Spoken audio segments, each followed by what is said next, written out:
Boss season 8 లోకి D dancer Nainika entry ఇచ్చేశారు. ఈసారి Bigg Boss season 8 total contestant ని చూసుకుంటే one of the top contestant Nainika అవుతుంది. అందులో ఎలాంటి అతిశయోక్తి కూడా లేదు.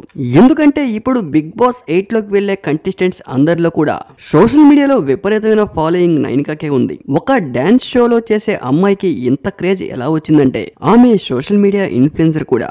సోషల్ మీడియాలో విపరీతంగా ఫాలోయింగ్ ఉంది నైనికాకి. రీసెంట్ గా లవ్ బ్రేకప్ అవడం, లవ్ బ్రేకప్ పై కొన్ని యూట్యూబ్ ఛానల్ కి ఇచ్చిన ఇంటర్వ్యూస్ వల్ల విపరీతంగా ఫేమస్ అయ్యారు నైనికా. ప్రతి సీజన్ లో కూడా సీరియల్ ఆర్టిస్టులకు సోషల్ మీడియా ఇన్ఫ్లుయెన్సర్ కు బాగా క్రేజ్ ఉంటుంది. కానీ ఈసారి సీజన్ లో మాత్రం డి డాన్సర్ నైనికాకి ఇంత క్రేజ్ ఉండడం మాత్రం బిగ్ షాకింగ్ అనే చెప్పుకోవాలి. ఈ క్రేజ్ బిగ్ బాస్ హౌస్ లోకి వెళ్ళిన తర్వాత కంటిన్యూ అవుతుందా లేదా తన గేమ్ తీరు బట్టి ఫాలోయింగ్ తగ్గుముఖం పడుతుందనేది వేచి చూడాలి.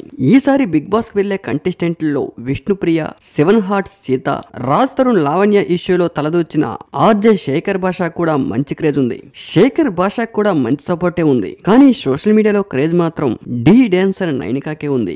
ఇప్పటికే దాదాపు 8 మంది కంటెస్టెంట్లు బిగ్ బాస్ హౌస్ లోకి ఎంట్రీ ఇచ్చేశారు. ఈసారి గ్రాండ్ లాంచింగ్ ఎపిసోడ్ చాలా పకడ్బందీగా ప్లాన్ చేశారు. ఈ ఎపిసోడ్ కూడా చాలా బాగా వచ్చింది. దాదాపు 3 గంటలు నడిచే ఈ ఎపిసోడ్ చాలా ఇంట్రెస్టింగ్ గా మారబోతుంది. మరిన్ని బిగ్ బాస్ లేటెస్ట్ అప్డేట్స్ కోసం ఈ ఛానల్ ని సబ్స్క్రైబ్ చేసుకోండి. 24/7 బిగ్ బాస్ అప్డేట్స్ మీకోసం అందిస్తూ ఉంటారు.